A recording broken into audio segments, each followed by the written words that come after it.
কৃতজ্ঞতা খুবই গুরুত্বপূর্ণ আলোচনা। বাংলাদেশের ক্রিকেটে আজকে ভয়াবহ গুরুত্বপূর্ণ একটা দিন, সবকিছু মিলিয়ে আমার কাছে মনে হচ্ছে। প্রায় 7 ঘন্টা ধরে চলা বাংলাদেশ ক্রিকেট বোর্ডের যে সভা ছিল সেটা আপনারা দেখেছেন। সেই সভা শেষ হয়েছে কিছুক্ষণ আগে, এবং সেই সভা শেষে যখন প্রশ্নোত্তর পর্ব চলছিল, বাংলাদেশ ক্রিকেট বোর্ডের প্রেস কনফারেন্স যে রুমটা রয়েছে সেখানটায় সাংবাদিকদের সাথে বিসিবির পরিচালকদের মোটামুটি লেগেই গিয়েছিল। কয়েকটা গুরুত্বপূর্ণ ইস্যুতে ডিসিশন হয়েছে। তার আগে আপনারা সবাই জানেন, এটা নিয়ে আলাদা করে কন্টেন্ট করতে চাই না, আলোচনা করতে চাই না, যে বাংলাদেশের বিশ্বকাপের ব্যাপারে আইসিসি ফাইনালি তাদের ফর্মাল ডিসিশন জানিয়ে দিয়েছে যে স্কটল্যান্ড বাংলাদেশকে রিপ্লেস করবে। বাংলাদেশের গ্রুপ সিতে বাংলাদেশের ওয়ার্ল্ড কাপ নিয়ে কোনো ধরনের আলোচনা করার, স্বপ্ন দেখার কোনো সুযোগ নেই। ডিসকাশন বাংলাদেশকে যখন হচ্ছে, বাংলাদেশের বিশ্বকাপ না খেলা নিয়ে হচ্ছে, ঠিক তখন ডিসকাশনে সবচেয়ে বেশি আলোচনায় চলে এলেন, স্পটলাইটে চলে এলেন যিনি বাংলাদেশের হয়ে দীর্ঘ সময় খেলছেনই না, যিনি বাংলাদেশের হয়ে সিলেক্টেড হবেন কিনা ন্যাশনাল টিমে, এটা নিয়ে বাংলাদেশ ক্রিকেট বোর্ডের সবসময় একটা নাক ছিটকানো অবস্থা ছিল। সিলেকশন প্যানেলে যারা রয়েছেন কখনোই এই ইস্যুতে প্রপার উত্তর দেয় নাই। Despite we have the need of Shakib Al Hasan, Bangladesh cricket board always they took stance যেখানটায় সাকিব আল হাসানের ফেভারে তাদের কোনো ধরনের রোল ছিল না। সাকিব আল হাসানকে গত 24 অগাস্টের পর থেকে তার ওই ফেসবুক পোস্ট না করা এই ইস্যুগুলো নিয়ে যে বিতর্ক তৈরি হয়েছিল, সেটা নিয়ে তিনি ফেসবুকে সরিও বলেছিলেন। যে বিতর্ক তৈরি হয়েছিল সেই বিতর্ককে সামনে নিয়ে বাংলাদেশ ক্রিকেট বোর্ড কখনোই সাকিব আল হাসানকে একজন প্লেয়ার হিসেবে গত প্রায় 1.5 বছর কাউন্ট করেনি। রেদার দেন তারা কাউন্ট করেছে সাকিব ইজ আ পলিটিশিয়ান। যদিও পলিটিশিয়ান সাকিবের পলিটিক্সের যে সময়টা, সেটা সাকিবের 17-18 বছরের ক্যারিয়ারের তুলনায় প্রায় 100 গুণ কম ছিল। সেই সাকিব আল হাসানকে বাংলাদেশ ক্রিকেট বোর্ড জাতীয় দলে চায়।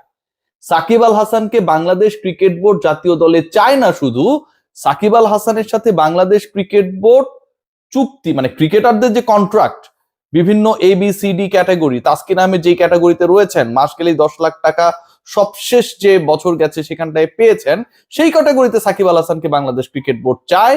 এবং এই প্রস্তাবটা সাকিবকে দেওয়াও হয়েছে formally from Bangladesh cricket board, এবং সেই কথা আজকে বাংলাদেশ ক্রিকেট বোর্ডের প্রেস কনফারেন্স রুমে ডিরেক্টররা ঘোষণা করলেন।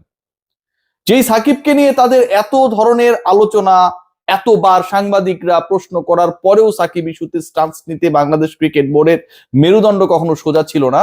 সেই বাংলাদেশ ক্রিকেট বোর্ড, যেই সাকিব আল হাসান নানা সময়ে বাংলাদেশের হয়ে খেলার জন্য আকুতি প্রকাশ করেছেন, বাংলাদেশের হয়েই তিনি তার ক্যারিয়ার শেষ করতে চান, সেই সত্য কথা বিদেশ বিভুঁইয়ে, কখনো দুবাইতে, কখনো আমেরিকায়, নানা পডকাস্টে বলেছেন। যে সাকিব আল হাসানের ব্যাপারে বাংলাদেশ ক্রিকেট বোর্ডের অবস্থান সবসময় এমন ছিল যে সাকিব যদি আসে, এভেলেবেল যদি হয়, সরকার যদি অ্যালাউ করে, তাহলে আমরা বিবেচনা করব। সেই বাংলাদেশ ক্রিকেট বোর্ড এখন জানাচ্ছে সাকিব আল হাসানকে আমরা চাই, এবং আমরা যে সাকিব আল হাসানকে চাই এটা সরকারের সাথে অনেকে আলোচনা হয়ে গেছে। সরকার তার দিক সামলাবে, বাংলাদেশ ক্রিকেট বোর্ড তার দিক সামলাবে। মানে আজকের এই দিনে বাংলাদেশ ক্রিকেট বোর্ড এবং সরকার যারা এভাবে ছিল জোড়াজোড়ি করে, তারা হুট করে আলাদা হয়ে গেল।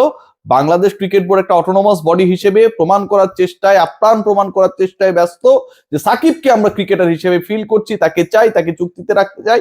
আর সরকার নাকি হচ্ছে আলাদা, দুই অর্গান হয়ে গেল। অথচ এতদিন যখন জাপটে ছিল তখন এই আলোচনাটা বাংলাদেশ ক্রিকেট বোর্ডে কেউ করে নাই। ইন্টারেস্টিং পার্ট যেটা, সাকিবকে ডেফিনেটলি বঞ্চিত করা হয়েছে। আজকে যদি আপনি সাকিব আল হাসানকে বাংলাদেশ দলের হয়ে চান, তার সার্ভিস চান, তাহলে আপনি কেন গত 16-17 মাস সাকিব আল হাসানকে চাইলেন না? 16-17 মাস আগের সাকিব আল হাসান আর এখনকার সাকিব আল হাসানের পার্থক্যটা কি? 16-17 মাস আগের সাকিব আল হাসান কি বাংলাদেশের জন্য গুরুত্বপূর্ণ ছিলেন না? আজকে আপনি যখন সাকিব আল হাসানকে চান, ওই 16-17 মাস আগেও যেই ডিপার্টমেন্ট চায় ক্রিকেট অপারেশন, সেটার দায়িত্বে নাজমুল আবেদিন ফাহিমি ছিলেন, আজকেও তিনি রয়েছেন।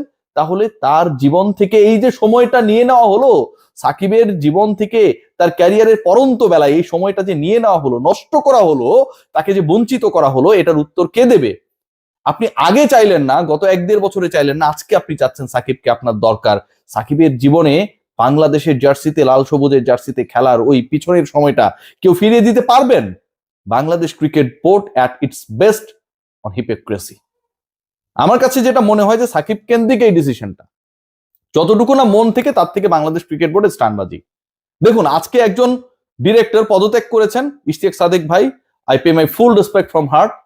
অসম্ভব ভালো মানুষ, ক্রীড়ানুরাগী, পুরো ফ্যামিলির কন্ট্রিবিউশন রয়েছে স্পোর্টসে, এবং তিনি কেন পদত্যাগ করেছেন সেই কারণটা আমরা জানি। বাংলাদেশ ক্রিকেট বোর্ডই সার্কাস গুলোর জন্য। অথচ একজন ফিক্সিং এর সাথে জড়িত ডিরেক্টর, তাকে বাংলাদেশ ক্রিকেট বোর্ড পদ থেকে বাধ্য করতে পারে নাই, ইমপিচ করতে পারে নাই।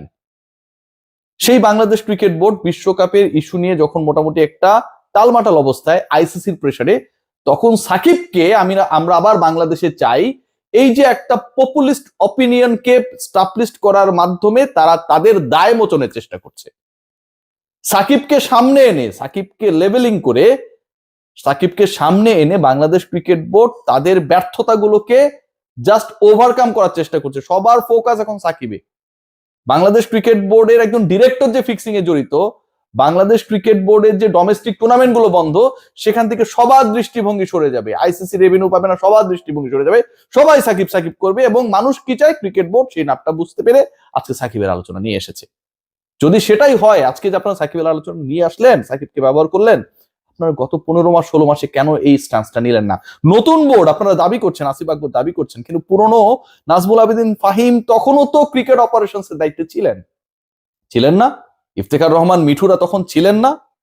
ছিলেন তো, তারাই তো ছিলেন। ফারুক আহমেদরা ছিলেন না? তখনকার প্রেসিডেন্ট, এখনকার ভাইস প্রেসিডেন্ট তখনও ছিলেন, এখনো আছেন। সো এই মানুষগুলোই হুট করে চেঞ্জ হয়ে গেল।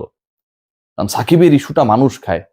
বাংলাদেশ ক্রিকেট বোর্ড সাকিব আল হাসান ইস্যুতে যে কাজটা করেছে, এটা যদি মন থেকে করতো, সত্যি সত্যি এই চ্যাম্পিয়ন ক্রিকেটারকে যদি বাংলাদেশে নিয়ে আসা হতো, তাকে তার ক্যারিয়ারের শেষটা বাংলাদেশে করার সুযোগ করে দেওয়া হতো, বাংলাদেশ সরকারের, বাংলাদেশ ক্রিকেট বোর্ডের অনেক বিশাল লস হয়ে যেত। তেমনটা হইতো না রে ভাই।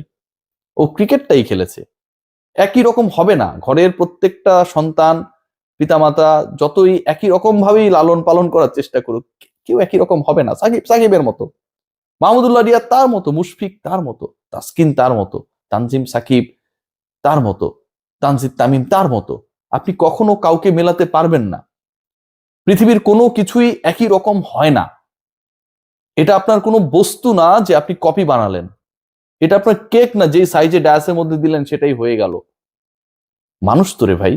সেই সাকিব আল হাসানকে নিয়ে আপনারা যে কাজটা করেছেন, খুব খারাপ করেছেন। এবং এখন পাবলিক সেন্টিমেন্ট নিজেদের পক্ষে নেয়ার জন্য যেই কাজটা করলেন, এটাও ভয়াবহ খারাপ কাজ করলেন। এতদিন ধরে আমরা সাংবাদিকরা সাকিবের পক্ষে সোচ্চার হয়েছি, বারবার বলেছি সাকিবের ব্যাপারে সিদ্ধান্ত আসে না কেন।